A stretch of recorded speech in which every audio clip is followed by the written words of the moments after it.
ఓం శ్రీ మహాసరస్వత్యై నమః. శరన్నవరాత్రి మహోత్సవాల సందర్భంలో మనం మూలా నక్షత్రం నాడు సప్తమి తిథిన మహాసరస్వతి స్వరూపిణిగా ఆది పరాశక్తిని శ్రీ కనకదుర్గా మహా అమ్మవారిని మనం దర్శించుకుంటాము, ప్రార్థించుకుంటాము. సరస్వతి నమస్తుభ్యం వరదే కామరూపిణి విద్యారంభం కరిష్యామి సిద్ధిర్భవతు మే సదా. పద్మపత్ర విశాలాక్షి పద్మకేసర వర్ణిని నిత్యం పద్మాలయా దేవి సామాం పాతు సరస్వతి. శరన్నవరాత్రి ఉత్సవాలలో 10 రోజులు 9 రోజులు నియమబద్ధంగా పూజ చేయలేని వాళ్ళు కూడా సప్తమి, అష్టమి, నవమి 3 రోజులు కూడా త్రిరాత్ర వ్రత దీక్షగా అమ్మవారిని ఆరాధించి దశమి నాడు పండుగ చేసుకుంటారు. మహాసరస్వతీదేవి పూజ లోకంలో పుట్టిన ప్రతి మనిషి చేయవలసిన పూజ. మనందరికీ కూడా చదువు కావాలి, జ్ఞానము కావాలి, వెలుగు కావాలి, అజ్ఞానము నశించాలి. కనుక మనమందరము కూడా సరస్వతి పూజ చెయ్యాలి, విద్యను ఆర్జించాలి. తల్లి నిన్ను తలంచి పుస్తకము చేతన్ పూనితిన్, నీవు నా యుల్లంబందున నిల్చి జృంభణముగా నుక్తుల్ సుశబ్దంబు శోభిల్లం వల్కుమ నాదు వాక్కునను సంప్రీతిన్ జగన్మోహిని ఫుల్లాబ్జాక్షి సరస్వతి భగవతి నిశేషజాడ్యాపహ. యా సాంగోపాంగ వేదేషు చతుర్ష్వేకైవ గీయతే చతుర్షు ఏక ఏవ గీయతే అద్వైత బ్రహ్మణ శక్తి సామాం పాతు సరస్వతి. యా వర్ణ పద వాక్యార్థ స్వరూపేణైవ వర్తతే అనాది నిధన అనంత సామాం పాతు సరస్వతి. విద్యలకు అధిదేవత జ్ఞాన ప్రదాయిని అయినటువంటి సరస్వతీదేవి సాక్షాత్తుగా పరబ్రహ్మ స్వరూపిణి, అద్వైత పరబ్రహ్మము. మనము గణపతి పూజ చేసి ఓనమాలు దిద్దగానే స్తుతించేది శ్రీ మహాసరస్వతీ దేవినే. విద్య అంటే చదువు, శాస్త్రములు, కళలు, విజ్ఞాన శాస్త్రము ఏది నేర్చుకోవాలన్నా, ఏది గ్రహించాలన్నా, ధారణ చేయాలన్నా, మననము చేయాలన్నా, దాన్ని మనము తిరిగి ఎవరికైనా వ్యక్తపరిచి బోధించాలన్నా విద్యలకు అధిదేవత అయిన సరస్వతీ మాత యొక్క సంపూర్ణ అనుగ్రహం మనకి ఉండాలి. అప్పుడే మనకి ఏ విద్య అయినా సిద్ధిస్తుంది. పద్మపత్రముల వంటి కన్నులు కలిగిన, పద్మకేసరముల వంటి వర్ణములతో నిత్యము పద్మములు ఆసీనురాలై ఉండునటువంటి తల్లి, హంసవాహని అయిన తల్లి మనందరికీ కూడా విద్యను, జ్ఞానాన్ని అనుగ్రహించుగాక అని మనము ప్రార్థించాలి. సరస్వతీ మాతను స్మరించి పుస్తకాన్ని పట్టుకుని అధ్యయనం చేసే వారి హృదయాలలో ఆ తల్లి అనవరతము నిలిచి ఉండి వారి లోపలి నుంచి చక్కని మాటలను, సూక్తులను పెళ్ళుబుకి వచ్చేలా అనుగ్రహించి కాపాడుతుంది. వాక్కుకు బుద్ధికి అధిదేవత శ్రీ సరస్వతీ మాత. ఆమె అనుగ్రహం వలన మానవులకు ప్రజ్ఞ, మేధ, బుద్ధి, ప్రతిభ, స్మృతి, ధారణ, సంగీత, సాహిత్యాది వివిధ లలిత కళలలో ప్రజ్ఞ, వైజ్ఞానిక రంగంలో పరిశోధన చేయగల పరిశోధన శక్తి, వాక్పటిమ, రచనా కౌశలము, భావ వ్యక్తీకరణ అన్నీ కూడా సారస్వత ప్రాప్తి, కవితలు చేయగల శక్తి అన్నీ కూడా లభిస్తాయి. మంచి ముత్యాల హారము, పచ్చకర్పూరము లాగా స్వచ్ఛమై తెల్లని వర్ణంతో శోభిల్లుతూ చంద్రునితో సమానమైన కాంతి కలిగిన, ఆహ్లాదకత్వాన్ని కలిగించే బంగారు సంపంగి మాలను అలంకరించుకున్న, జగత్తును పోషించేటటువంటి తల్లిని, కళ్యాణాలను కలిగించే, అంటే మనందరికీ కళ్యాణములను కలిగించే తల్లిని, వాగ్విభూతిని అనుగ్రహించమని, వాక్ శక్తిని కలిగించమని మనమందరము ప్రార్థించాలి. సాంగోపాంగ వేదముల యందు కీర్తించబడుతున్న తల్లి అద్వైత బ్రహ్మశక్తి అయిన సరస్వతీదేవి. సర్వమానవులను కూడా అమ్మ అనుగ్రహించాలి. అమ్మ అనుగ్రహం లేకపోతే ఒక్క మాట కూడా ఎవ్వరూ మాట్లాడలేరు. మాట్లాడిన మాటలలో శుద్ధత, వ్యాకరణ పరంగా గాని, ఉచ్చారణ పరంగా గాని, శబ్దపరంగా, భావపరంగా, జ్ఞానపరంగా ఉన్నతి మనకి కలగాలి అంటే సరస్వతీమాత అనుగ్రహం మనకుండాలి. సాంగోపాంగ వేదములు అంటే అంగములు, ఉపాంగములతో కూడినటువంటి వేదాలు. ఆ వేదాలు 4: ఋగ్వేదం, యజుర్వేదం, సామవేదం, అథర్వణ వేదం. ఈ 4 వేదాలని అధ్యయనం చెయ్యాలి అనంటే ఆయుర్వేదం, ధనుర్వేదం, గాంధర్వ వేదం, స్థాపత్య వేదము లేక అర్థ శాస్త్రము, అర్థవేదము అని కూడా అంటారు. వీటిని ఉపవేదాలు 4. ఈ ఉపవేదాలని అధ్యయనం చేయాలి. స్థాపత్యం అంటే శిల్పకళ, వాస్తు శాస్త్రము ఇలాంటిది స్థాపత్య కళ. అర్థశాస్త్రము అనంటే ఆర్థికమైన, రాజకీయపరమైన మనకి కౌటిల్యుడి అర్థశాస్త్రము ఉంది కదా గ్రంథం, దానికి ఆధారభూతమైన శాస్త్రం. ఈ 4 వేదాలను అధ్యయనం చేయాలి. అంతేకాదు శిక్ష, వ్యాకరణం, ఛందో, నిరుక్తం, జ్యోతిషం తథా కల్పశ్చేతి షడంగాని అని చెప్పారు కదా. 6 అంగములను ముందు అధ్యయనం చేసి ఆ జ్ఞానంతో వేదాలను అధ్యయనం చేయాలంటే, వేద విజ్ఞానాన్ని పొందాలి అంటే వేదాలను చదవాలి, ఉపవేదాలను చదవాలి, ఉప అంగాలను చదవాలి, ఇంకా షడంగాలని కూడా ఇప్పుడు చెప్పుకున్న షడంగాలని చదవాలి. ఉపాంగాలు అని అంటే ఉపవేదాలు చెప్పుకున్నాం. ఉపాంగాలుగా షడ్దర్శనాలని చెప్తారు. అంటే న్యాయ వైశేషిక దర్శనాలు, సాంఖ్య యోగ దర్శనాలు, పూర్వమీమాంస ఉత్తరమీమాంస దర్శనాలు. ఇవన్నీ చదివి అర్థం చేసుకుంటే అప్పుడు వేదమంత్రములు మనకి అర్థమవుతాయి. ముఖ్యంగా షడంగాల వల్ల మనం అధ్యయనం చేయాలి. షడంగాలని చదివి ఆ జ్ఞానంతో వేదాన్ని చదవాలి. ఏ తల్లి, ఏ సరస్వతీ మాత వర్ణములకు, పదములకు, వాక్యములకు, వాటి అర్థములకు కూడా ఎలాంటి రూపము, శక్తి ఉందో ఆ రూపంలో, ఆ శబ్దశక్తి స్వరూపంలో, ఆ వర్ణాత్మికమైన రూపంలో ఉంటుందో ఆ తల్లి, ఆ సరస్వతీదేవి మనలని రక్షించుగాక. నిర్గుణమైన, నిరంజనమైన, సర్వశక్తిమత్వమైన సరస్వతి, శ్రూ సర అంటే ప్రవహించడం. అందుకే సరస్వతి నది ఉన్నది మనకి.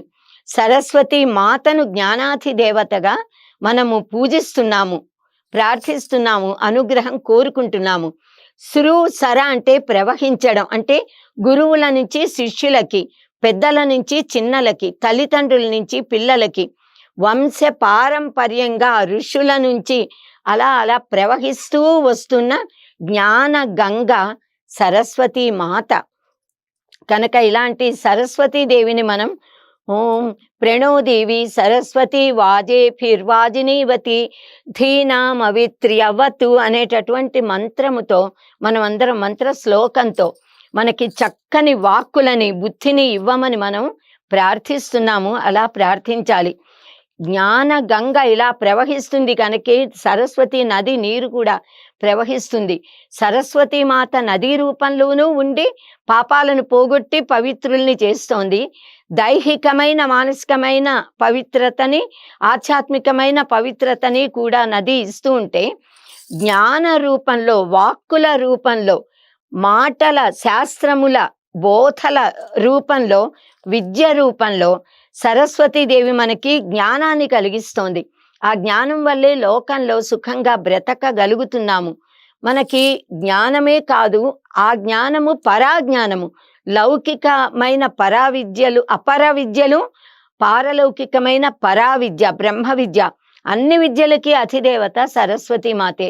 అమ్మని ప్రార్థిస్తే, చదువుకుంటే ఆ అమ్మ అనుగ్రహంతోనే మనము లౌకికమైన పరావిద్యలన్నీ, అపర విద్యలన్నీ నేర్చుకోగలుగుతాము. తద్వారా శ్రవణ మనన నిధిధ్యాసనలతో, గురువుపదేశములతో, శాస్త్ర పఠనముతో మనము పరావిద్యను గ్రహించగలుగుతాము, ముక్తులమవుతాము. ఆ పరావిద్య స్వరూపిణి సాక్షాత్తుగా శారదాదేవి. శారదాదేవి, సరస్వతీదేవి ఇద్దరూ ఒక్కరే. మనకి బ్రహ్మ జ్ఞానాన్ని ఇచ్చేదేవి శారదా మాతగా సరస్వతీదేవి మన్ని అనుగ్రహిస్తోంది. ఆ శారదాదేవే సరస్వతీ మాతగా లౌకికమైన విద్యలను ఇస్తోంది. హంస వాహని అమ్మవారు. హంసకి మాత్రమే ఈ ప్రపంచంలో పాలు నీరు కలిపి ఇస్తే పాలని మాత్రమే త్రాగి నీటిని వదిలిపెట్టేసే శక్తి, ఆ గుణము ఉంది. అది హంస యొక్క శక్తి. ఆ శక్తి ఇంక ఎవరికీ లేదు. కనుక అలాంటి హంసని వాహనంగా చేసుకుని అమ్మవారు ఉన్నది అనంటే, అమ్మని సరస్వతీ మాతగా ఆరాధించిన వారికి ఆ పాలు నీరుని వేరు చేయగల శక్తి, ఆ జ్ఞానం కలుగుతుంది. అంటే లోకంలో మంచి చెడులు, పాపపుణ్యాలు, కష్ట సుఖాలు, చీకటి వెలుగులు, ద్వంద్వము అన్నీ కలిసిపోయి ఉంటాయి. మనము అమ్మవారి ఆరాధనతో వివేకము కలిగి, వైరాగ్యం కలిగి, దాని వలన మంచి ఏది, చెడు ఏది, పుణ్యమేది, పాపమేది, జ్ఞానమేది, అజ్ఞానమేది, ఏది శాశ్వతము, ఏది అశాశ్వతము అనే నిత్య అనిత్య వస్తు వివేకాన్ని పొందగలుగుతాము. కనుక మనం ఈ సరస్వతి మాతని హంసవాహనిగా కూడా ఆరాధించాలి. అలాగే ఈ తల్లి పక్కనే మనకి నెమలి కూడా ఉంటుంది. ఇంకా అంటే సరస్వతి మాతని ఆరాధించడం వల్ల సదసద్ వివేకం కలుగుతుంది. అంటే సత్తు ఏది, అసత్తు ఏది అనే జ్ఞానం మనకి కలుగుతుంది. సత్తు అనంటే పరబ్రహ్మ, పరమాత్మ, జగన్మాతే. అసత్తు అంటే ఈ ప్రపంచం. ఈ తేడా కూడా మనకి తెలుస్తుంది. ఇంకా పక్కన నెమలి ఉంటుంది. నెమలి పక్షి జాతిలో, పక్షులన్నిట్లోకి ఒక మహాద్భుతమైన శక్తి కలిగిన పూజనీయమైనటువంటి ప్రాణి. సాక్షాత్తుగా శ్రీకృష్ణ పరమాత్మ నెమలి ఈకని శిరస్సు మీద ధరిస్తాడు. ఎందుకు అనంటే, కేవలము ఈ సృష్టిలో పక్షి మాత్రమే అంటే స్త్రీ పురుష సంపర్కం అనేది లేకుండా సంతానాన్ని ఉత్పత్తి చేస్తుంది. అలా సంతాన ఉత్పత్తి చేయగల శక్తి కేవలము నెమలికి మాత్రమే ఉంది. ఇంకా ఏ ప్రాణికి లేదు. మగ నెమలి ఆనంద విలాసంతో సంతోషంగా మేఘాలు గర్జించినప్పుడు, వర్షం పడబోయేటప్పుడు మేఘ గర్జన వినగానే నెమలికి ఆనందం కలుగుతుంది. అది వెంటనే పురివిప్పి నాట్యం చేస్తుంది మగ నెమలి. ఆడనెమలి తన్మయత్వంతో ఆనందంతో చూస్తూ ఉంటుంది. ఇలా ఈ మగ నెమలి పురి విప్పి అందమైన నెమలి ఈకలతో కూడిన పెద్ద పురి, దాంతో చక్కగా ఆనందంగా నాట్యం ఆడుతూ ఉంటే, ఆ నాట్యము పరాకాష్ట స్థితికి వచ్చినప్పుడు ఈ మగపక్షి కన్నుల నుంచి ఆనంద బాష్పాలు రాలతాయిట. ఆనందంతో వచ్చిన ఆనంద బిందువులు, అశ్రు బిందువులు జాలువారుతూ ఉంటే ఆడపక్షి వచ్చి వాటిని గ్రోలుతుందిట, ఆ నీరు త్రాగుతుంది. ఆమె గర్భం ధరించి సంతానాన్ని కంటుందిట. సో ఇది ఒక అరుదైన అద్భుతమైన లక్షణం. అటువంటి లక్షణానికి చిహ్నంగా మనకి సరస్వతి మాత దగ్గర నెమలి కనిపిస్తుంది. నెమలి పరిపూర్ణ జ్ఞాన స్వరూపురాలైన సరస్వతీ దేవికి, శ్రీ సుబ్రహ్మణ్యేశ్వర స్వామి వారికి కూడా వాహనంగా చెప్పబడింది. ఈ గొప్పదనం, ప్రత్యేకత ఉండడం వల్లే సుబ్రహ్మణ్యేశ్వర స్వామి కూడా దాన్ని వాహనంలా స్వీకరించాడు, నెమలిని. అంటే దీనివల్ల ఏమి గ్రహించాలి మనము అనంటే, ఎప్పుడూ కూడా జ్ఞానము అనేది ఆ పరమాత్మ అనుగ్రహం వల్లే రావాలి. కేవలము లౌకిక భౌతికమైన సుఖ భోగాల కోసం మాత్రమే మనము ఎప్పుడూ కూడా వెంపర్లాడకూడదు అన్న సత్యాన్ని మనం గ్రహించాలి. భౌతికమైనవన్నీ క్షణికాలు, తాత్కాలికాలు, అవి నశించిపోతాయి. పరమాత్మ నుంచి, జగన్మాత నుంచి మనకి ఏది లభిస్తుందో అది జ్ఞానము. ఆ జ్ఞానమే శాశ్వతము అని అర్థం. సరస్వతి మాత జపమాల ధరిస్తుంది, పుస్తకాలని పట్టుకుంటుంది. పుస్తకములు వేదములకి, వేద విజ్ఞానానికి సంకేతం. జపమాల ఈ అమ్మవారు ధరించిన అక్షమాల, అక్షమాలనే మనం జపమాల అంటాము. ఈ జపమాల ఓంకారానికి, ప్రణవమునకు సంకేతం. సర్వ విద్యలు కూడా ప్రణవములో నుంచే వచ్చాయి. అక్షరాలన్నీ, పదాలన్నీ, వాక్యాలు, భాష, వాంగ్మయం సర్వము, యావద్ విశ్వము, వస్తుజాతం కూడా ఓం అనే ఆ ప్రణవములో నుంచే, ఓంకారంలోంచే వచ్చాయి అని మనకి మాండుక్యోపనిషత్తులో మంత్రాలు చెప్పాయి. దానికి భాష్యం రచించినటువంటి ఆదిశంకర భగవత్పాదులు నిరూపించి మనకి అర్థమయ్యేలా వివరించి చెప్పారు. ఓంకారం ఆవు మాలలో నుంచి ఏ విధంగా సర్వభాషలు వచ్చాయి, వస్తుజాతమంతా వచ్చింది అన్నది. ఈ అమ్మవారి చేతిలో ఉన్నటువంటి అక్షమాల ఇలా విద్యలకి ఓంకారానికి సంకేతం. అంటే జగన్మాత సరస్వతీదేవి ప్రణవ స్వరూపిణి, ఆవిడే మంత్ర మాతృకా స్వరూపిణి, ఆవిడే సర్వ విద్యా స్వరూపిణి, సర్వశక్తులకు మూలమైన వాగ్రూపిణి. జిహ్వ అంటే మనం లోపలి నుంచి మనకి పరాపశ్యంతి మధ్యమా వైఖరి అనే 4 పద్ధతులలో సంస్కరింపబడి పరమాత్మ అనుగ్రహ శక్తి వాగ్ రూపంలో సరస్వతీమాత అనుగ్రహం వలన వాక్కు రూపంలో బయల్వెడలి బహిర్గతమవుతుంది. సో అమ్మవారు బ్రహ్మదేవుడు సరస్వతీదేవిని తన నోటిలో ధరించాడు అని చెప్తారు. దానికి అర్థమేమిటి? దానివల్లే సృష్టి చేయగలుగుతున్నాడట. అంటే వాగ్ రూపంలో ఉన్న మన శక్తి జగన్మాత సరస్వతీదేవి. దేవీ భాగవతంలో త్రిభువనేశ్వరి దేవి బ్రహ్మ విష్ణు మహేశ్వరులను సృష్టించి సృష్టి స్థితి లయలను చేయమని చెప్పి వారికి కర్తవ్య నిర్వహణలో సహకారులుగా ఉండడానికి సరస్వతీదేవి, లక్ష్మీదేవి, గౌరీదేవి ముగ్గురు త్రిశక్తులను చేసి ఇచ్చిందని చెప్తారు. ఇందులో త్రిమూర్తి తత్వం దాగి ఉంది. ఋగ్వేదంలోని సరస్వతి సూక్తంలో శ్రీ సరస్వతి రహస్య ఉపనిషత్తులో మహాసరస్వతీదేవి జ్ఞాన ప్రదాయినిగా, భుక్తి ముక్తి ప్రదాయిని అయిన పరబ్రహ్మ స్వరూపిణిగా చెప్పబడింది. తత్వతః ఏకమేవ అద్వితీయం బ్రహ్మ అని చెప్పబడిన సచ్చిదానంద పరబ్రహ్మమే జ్ఞాన అధిష్టాన దేవతగా, జ్ఞాన సరస్వతి మాతగా ఆవిర్భవించింది. జ్ఞాన స్వరూపిణి కనుక ఆవిడ శుద్ధ సత్వ స్వరూపిణి. ఆ శుద్ధ సత్వాన్ని సూచించే ధవళ వస్త్రాలని ధరిస్తుంది అమ్మవారు. ఎరుపు రంగు అంచుతో ఉన్న తెల్లని స్వచ్ఛమైన తెల్లని పట్టు వస్త్రాలని అమ్మ ధరిస్తుంది. ముత్యాల హారాలని ధరిస్తుంది. శ్వేతాంబర ధారిణి అయి విరాజిల్లుతుంది.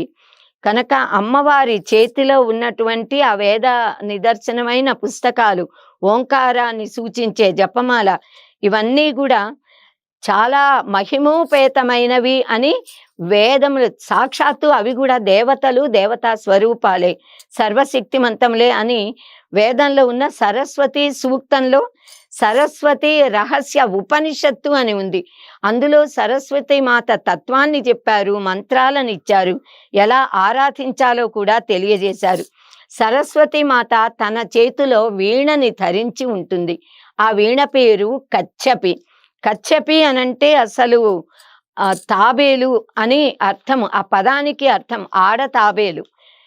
సో అమ్మవారి కచ్చపి వీణానాదంతో అమ్మవారు ఆనందిస్తూ ఉంటుంది. ఆ వీణానాదం తంత్రులు మీటుతూ ఉన్నప్పుడు వచ్చే శబ్ద ధ్వనుల నుంచి భాషలన్నీ ఆవిర్భవించాయి.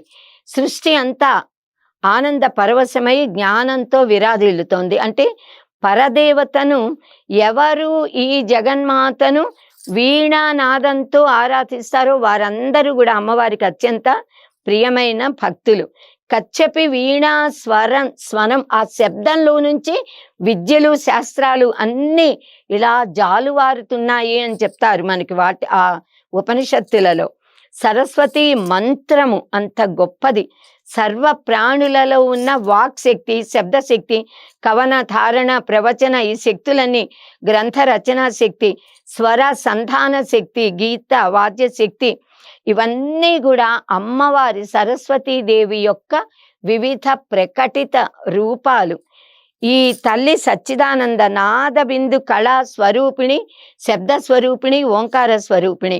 మనకి చాలా ఉపనిషత్తులలో, మహాభాగవత పురాణంలో, పద్మపురాణంలో, బ్రహ్మ వైవర్త పురాణంలో, కావ్యనాటక సాహిత్యాలలో సరస్వతి మాతను గురించిన అనేక స్తోత్రాలు, కీర్తనలు ఉన్నాయి. పరమ సహజ కవి, భక్తుడు, పరమ భక్తుడు ఆయన బమ్మర పోతనామాచ్యుల వారు సరస్వతి మాతను స్తోత్రించి వేద సూక్తాలన్నింటిలో ఉన్న సరస్వతి 16 సరస్వతి మంత్రాలలో ఉన్న మంత్ర శక్తిని, ఆ బీజాక్షరాల సారాన్ని కూడా తీసుకుని ఒక్క పద్యంలో పరమ అద్భుతంగా మనందరి కోసం అనుగ్రహించి ఇచ్చారు. ఈ ఒక్క పద్యాన్ని మనం కంఠస్థం చేసి శారదామాతని, సరస్వతి మాతని గనక ఆరాధిస్తే 16 సరస్వతి సూక్తాలని, అమ్మవారి యొక్క ఆ వేదంలో ఉన్న సరస్వతి సూక్తాన్ని పఠించిన ఫలం మనకి లభిస్తుంది. విద్యార్థులే కాదు, మానవులందరూ కూడా ఈ పద్యాన్ని తప్పక పఠించాలి, చదవాలి, కంఠస్థం చేయాలి. శారద నీరదేందు ఖనసార పటీర మరాళ మల్లికాహార తుషార ఫేన రజతాచల కాశ ఫణీశ కుంద మందార సుధా పయోధి సిత తామర సామర వాహిని సుధాకార తనుప్పు నిన్ను మది నెన్నడు గానగ కల్గు భారతి, నిన్ను గానగ నెప్పుడు కల్గు భారతి అంటే అమ్మా ఇలాంటి నిన్ను నేనెప్పుడు చూడగలుగుతానో కదా అంటూ శారదాదేవి ఎలా ఉంటుందో వర్ణించారు. అమ్మ ఎలా ఉందిట, అమ్మ భారతీదేవి నేను నిన్నెప్పుడు చూడగలుగుతానో కదా, సృష్టిలో ఉన్న తెల్లనైనటువంటి సుగంధ భరితమైన ఆహ్లాదకరమైన అన్నింటినీ తీసుకొచ్చి ఇక్కడ చెప్పేశారు. మల్లెలు, మొల్లలు, చంద్రుడు, తెల్లని రాజహంసలు, జాజి పూలు, మనం లిల్లీ పూలు అని అంటాం అలాంటి పూలు, మంచు, పాల నురుగు, వెండికొండ, తెల్లని పగడాలు, ముత్యాలు, నాగేంద్రుడు ఆయన కూడా తెల్లగా ఉంటాడు, మెత్తగా ఉంటాడు, శుద్ధ స్ఫటిక మణి నిపుడైనటువంటి శివుడు, పరమశివుడు, ఆ ఈశ్వరుడు ధరించే నాగరాజు, కుంద పుష్పములు, కుందమాల అని అంటాము, కుంద పుష్పాలు, మల్లెలు, మొల్లలు, విరజాజులు, తెల్ల మందారాలు, పాల సముద్రము, తెల్ల కలువలు, వీటన్నింటినీ ఒక్క చోట రాసి పోసి వాటికి అమృతత్వాన్ని కలిపి పరమాత్మ శక్తితో తయారు చేసిన రూపము సరస్వతీ దేవిట. అలా చెప్పారు. ఇంత అద్భుతమైన పద్యం ఇది. ఆదిపరాశక్తి మొట్టమొదటిసారిగా ప్రకటితమై పంచదేవతా శక్తులలో సరస్వతి మాతగా ఆవిర్భవించింది కదా. మొదట్లో ఉన్న ఆ 5 శక్తులు మనం చెప్పుకున్నాం, మహాకాళి, మహాలక్ష్మి, మహాసరస్వతి, రాధ, సావిత్రి అని అంటూ చెప్పుకున్నాము. సో అలాంటి ఈ మూల ప్రకృతి తత్వమైన సరస్వతీదేవిని శరన్నవరాత్రుల్లో మూలా నక్షత్రం రోజు సప్తమి తిథి నాడు వసంత పంచమి రోజున మనం మూలా నక్షత్రం రోజుల్లో కూడా విశేషంగా పూజిస్తాము. మాఘ శుద్ధ పంచమి వసంత పంచమి, దాన్ని శ్రీ పంచమి అని అంటాము. ఈ జ్ఞాన సరస్వతీదేవిని ఆ రోజు ఆరాధించాలి. ఎందుకంటే వసంత పంచమి అక్షరాభ్యాసాలకి, ఉపనయనానికి కూడా అత్యంత అనుకూలమైనటువంటి ముహూర్తం. అది చాలా గొప్పది వసంత పంచమి. వసంత మాస ఆగమనాన్ని కోరుతూ వసంతుణ్ణి, రతి మన్మథులను వసంత పంచమిన ఆహ్వానిస్తూ పూజిస్తాము. దానివల్ల మనుషులలో పరస్పరము ప్రేమ, అవగాహన, అండర్స్టాండింగు, సహన శక్తి కలుగుతాయి. అలాగే జగన్మాత సరస్వతీదేవిని కూడా మనం ప్రార్థిస్తాము. చంద్రిక చంద్రవదన తీవ్ర మహాభద్ర మహాబల భోగద భారతి భామ గోవింద గోమతి శివ అనంటూ మనం సరస్వతీ దేవిని కూడా మనం రోజు పూజిస్తూ ఉంటాము. శరదిందు వికాస మందహాసం స్ఫురదిందీవర లోచనాభిరామం అరవింద సమాన సుందరాస్యాం అరవిందాసన సుందరీ ముపాసే అనంటూ అందరూ కూడా సరస్వతి మాతను ప్రార్థిస్తారు. విమలపటి కమలకుటి పుస్తక రుద్రాక్ష శస్త హస్త్రపటి కామాక్షి పక్ష్మలాక్షి కలిత విపంచి విభాసి వైరించి అనంటూ అమ్మను ప్రార్థించి కావ్యరచన సాగించారు. శ్రీ సరస్వతి ద్వాదశ నామ స్తోత్రంలో సరస్వతీదేవి యొక్క 12 నామాలు ఇవ్వబడ్డాయి. మనమందరము కూడా అమ్మవారిని ఈ 12 నామాలతో స్తోత్రిస్తే ఆ ఉచ్చారణ వల్ల మనలో కలిగే శబ్ద ప్రకంపనల వల్ల మన నాడీ వ్యవస్థ ఆరోగ్యవంతమవుతుంది. మన బుద్ధికి చురుకుదనము, ధారణ శక్తి, జ్ఞాపక శక్తి వర్ధిల్లుతాయి. ఓం సరస్వతి త్వయం దృష్ట్వా వీణా పుస్తకధారిణి హంసవాహన సమాయుక్త విద్యాదానకరీ మమ ప్రథమం భారతీ నామ ద్వితీయం చ సరస్వతి తృతీయం శారదాదేవి చతుర్థం హంసవాహిని పంచమం జగతి ఖ్యాతం షష్టం వాగీశ్వరీ తథా కౌమారి సప్తమం ప్రోక్తం అష్టమం బ్రహ్మచారిణి నవమం బుద్ధిదాత్రీ చ దశమం వరదాయిని ఏకాదశం క్షుద్రఘంట ద్వాదశం భువనేశ్వరి బ్రాహ్మీ ద్వాదశ నామాని త్రిసంధ్యాం యః పఠేన్నరః సర్వసిద్ధికరీ తస్య ప్రసన్నా పరమేశ్వరి సా మే వసతు జిహ్వాగ్రే బ్రహ్మరూపి సరస్వతి. ఇది శ్రీ ద్వాదశ నామ స్తోత్రం సంపూర్ణం అని చెప్పుకుంటాం మనము. ఈ ద్వాదశ నామాలతో అమ్మవారిని ఆరాధించాలి. జగద్గురు శ్రీ ఆదిశంకర భగవత్పాదులు కూడా తాము ఏర్పరిచిన జగద్గురు పీఠాలు 5 కూడా శారదాదేవిని ప్రతిష్ఠించారు. శారదా చంద్రమౌళీశ్వర పూజ చెయ్యాలి అని నియమించారు. బాసరలో జ్ఞాన సరస్వతీదేవి సాక్షాత్తుగా కొలువై ఉంది. విశ్వమంతా వ్యాపించిన చైతన్య శక్తి అయిన ఈ శ్రీ శారదా మాతే సరస్వతీదేవి భూమండలమంతా వ్యాపించి ఉంది. అనేక ప్రాంతాలలో ఉంది. ఈవిడే కాశ్మీరులో కాశ్మీరే సరస్వతి అని అంటాం. అష్టాదశ శక్తి పీఠాలలో కాశ్మీరంలో సరస్వతి మాతగా వెలసింది కనుక మనము ప్రతి సంవత్సరము కూడా ఆ అమ్మవారిని ఈ శరత్కాలంలో విశేషంగా మూలా నక్షత్రం నాడు ప్రార్థిస్తాము. కానీ జీవితంలో జీవి పుట్టినప్పటి నుంచి జీవితాంతము మనము ఆరాధించవలసినది సరస్వతి మాతనే. ఎందుకంటే వాక్శక్తి లేకపోతే బ్రతికే లేదు, జీవితమే లేదు.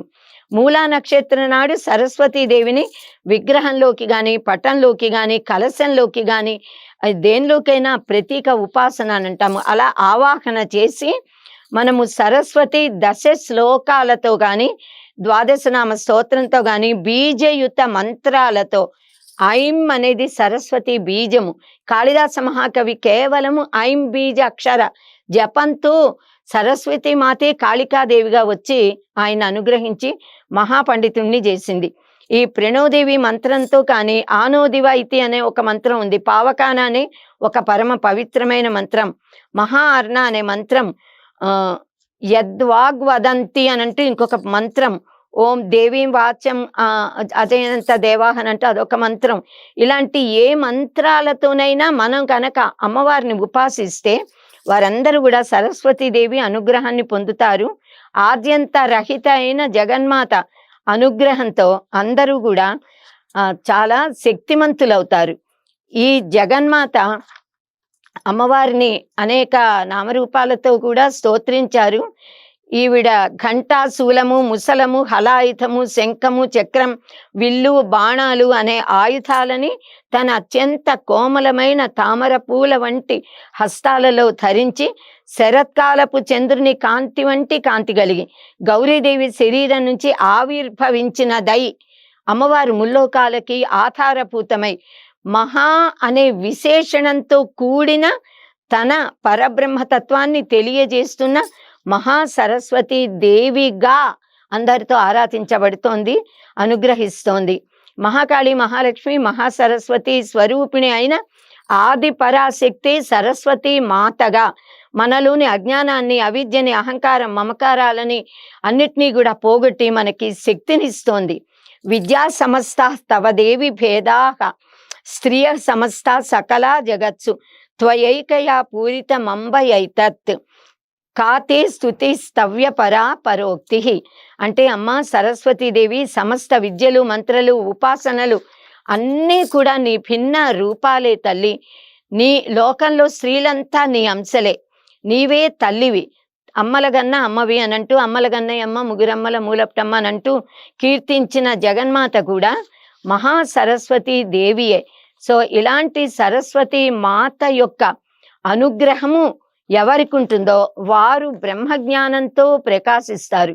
ఈ దేవిని అశ్వలాయన మహర్షి సరస్వతి మాతను అనేక స్తోత్రాలతో స్తోత్రించారు. చాలా మంది ఎన్నో దేవి స్తుతులతో చాలా మంది మహర్షులు లక్షలు కోట్ల స్తోత్ర శ్లోకాలు ఉన్నాయి. కానీ ఒక 9-10 శ్లోకాలని కేవలము అమ్మని ప్రార్థించడానికని ఇప్పుడు పఠించుకుందాము. ఇది విన్నా కూడా ఆ జ్ఞానము మనకి లభిస్తుంది. ఆ శబ్ద శక్తి మనకి ఆనందాన్ని, బ్రహ్మ జ్ఞానాన్ని ఇస్తుంది. మనలోని దుర్గుణాలను, దుష్టత్వాన్ని, అజ్ఞానాన్ని పోగొడుతుంది. చతుర్ముఖ ముఖాంభోజ వనహంస వధూర్మమ వధూః మమ మానసే రమతాం నిత్యం సర్వశుక్ల సరస్వతి. అమ్మవారు అంతటా మొత్తం తెల్లగా ఉంటుంది, ఎందుకంటే జ్ఞానము తెలుపు కదా.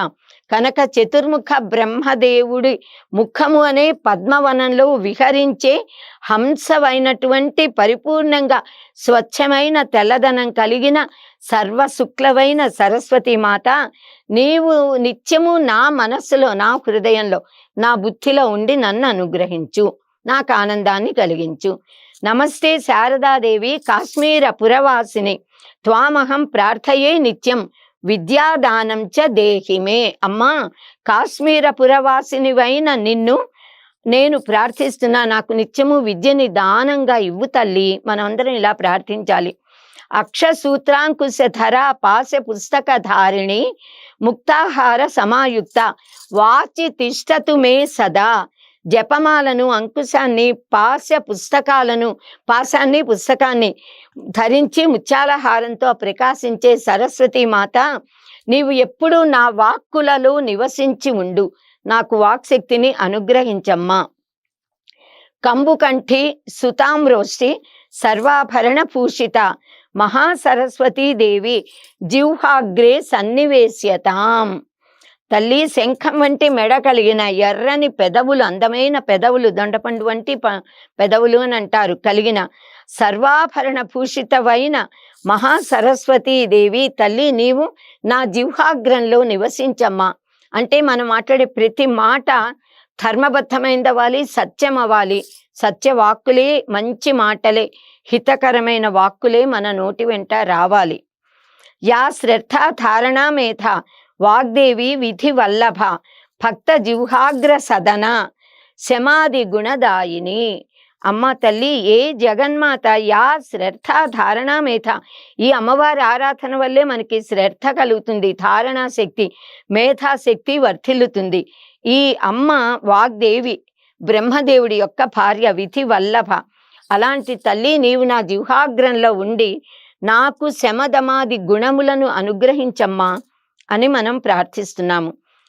ఏ జగన్మాత ఇలాంటి శక్తులన్నిటినీ కూడా మనకి అనుగ్రహించే జగన్మాత అంటే జ్ఞాన స్వరూపిణం.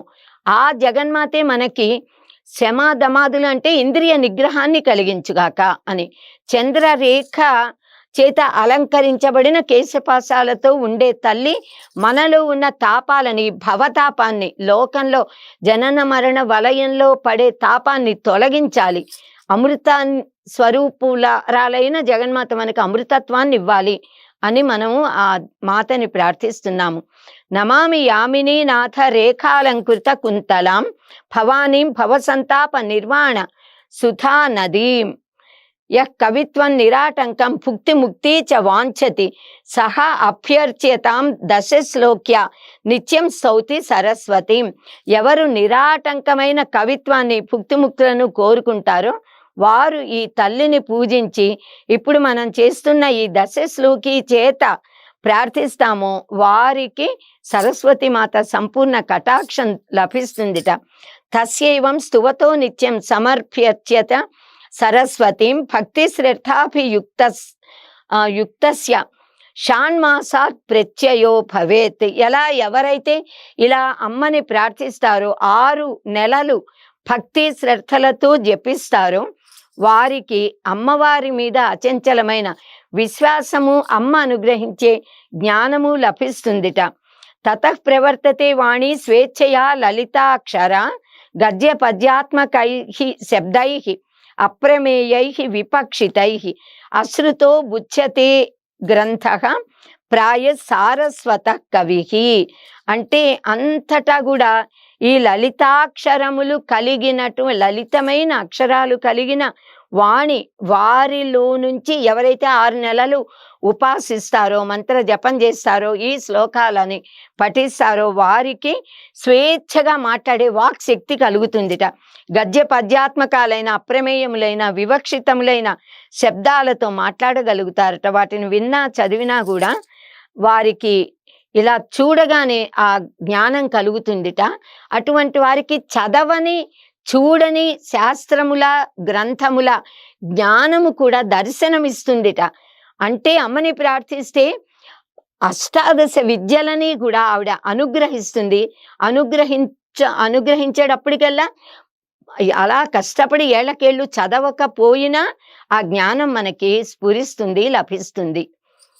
కాళిదాస మహాకవి ఈ విధంగానే ఆ జ్ఞానాన్ని పొందారు. ఆయనే కాదు, చాలా మంది దేవీ దేవతల అనుగ్రహాలతోనే, సరస్వతీమాత అనుగ్రహంతో దేవీ దేవతలు కూడా శక్తిని పొందారు. శ్రీహర్షులాంటి మహాకవులు కూడా అమ్మవారి యొక్క అనుగ్రహంతోనే జ్ఞానం పొందారు.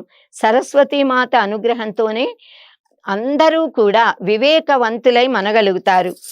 ఐం అంబితమే నదీతమే దేవీతమే సరస్వతి అప్రశస్త ఇవన్మసి ప్రశస్తి మంబనస్కృతి అనంటూ వేదము అమ్మవారిని సరస్వతీదేవిని స్తుతిస్తోంది. ఐం ఓ అంబితములారా, నదీతమా సరస్వతీమాత, ఓ అంబా మా యందలి ప్రశస్తమైనటువంటి అంటే మాలో ఉన్న దోషాలని అప్రశస్తాలని పోగొట్టి మాకు శుభాలని ప్రశస్తిని కలుగజేయుమమ్మా అంటూ వేదమాత కూడా సరస్వతి మాతను ప్రార్థిస్తోంది. అటువంటి సరస్వతి మాతను మనమందరము కూడా ప్రతిరోజు, ప్రతినిత్యము, ప్రతి క్షణము పూజిద్దాము. విశేషంగా ఈ శరన్నవరాత్రులలో మూలా నక్షత్రం రోజున సప్తమి తిథిన సరస్వతి మాతగా అలంకరించబడిన ఆది పరాశక్తిని కనకదుర్గా మహాదేవిని అర్చించి అమ్మ ఆశీస్సులు పొందుదాము. స్వస్తి.